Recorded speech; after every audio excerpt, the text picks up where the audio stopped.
July 26 Roman കത്തോലിക്കാ സഭ കന്യാമറിയത്തിൻ്റെ മാതാപിതാക്കളായ വിശുദ്ധ ജോവാക്യമിൻ്റെയും വിശുദ്ധ ആനിയുടെയും തിരുനാൾ ആഘോഷിക്കുന്നു.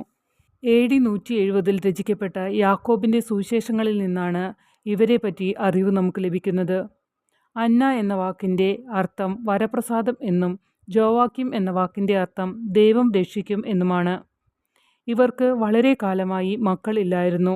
ദൈവത്തോട് വളരെ കാലം മുട്ടിപ്പായി പ്രാർത്ഥിച്ചതിൻ്റെ ഫലമായി കിട്ടിയ മകളാണ് മറിയം. ദാവീദിൻ്റെ ഗോത്രത്തിൽപ്പെട്ടവരാണ് ഇവർ. തങ്ങളുടെ കുഞ്ഞ് ഉത്ഭവപാപമില്ലാത്തവളും സർവ്വദാ നിർമ്മലയുമായിരിക്കുന്നത് അവർക്ക് എന്നും ആനന്ദകരമായിരുന്നു. യഹൂദരുടെ ഇടയിൽ യഹൂദ ശിശുക്കളെ ദേവാലയത്തിൽ പുരോഹിതന്മാരുടെ മേൽനോട്ടത്തിൽ ശിശുഗൃഹത്തിൽ താമസിപ്പിക്കുന്ന പതിവുണ്ടായിരുന്നു. തദനുസരണം അന്ന മേരിയെ 3-ാം വയസ്സിൽ ദേവാലയത്തിൽ കാഴ്ചവെച്ചു എന്ന് പറയപ്പെടുന്നു. ഇവർ മാതൃക ദമ്പതികളായി അറിയപ്പെടുന്നു. മാതാവിൻ്റെ അടിയുറച്ച ദൈവവിശ്വാസവും വിശ്വാസധീരതയും പ്രശ്നങ്ങൾ അഭിമുഖീകരിക്കാനുള്ള ധൈര്യവും പ്രാർത്ഥനാ ചൈതന്യവും എല്ലാം മാതാപിതാക്കളിൽ നിന്ന് ലഭിച്ച ഗുണങ്ങളായി സ്മരിക്കപ്പെടുന്നു.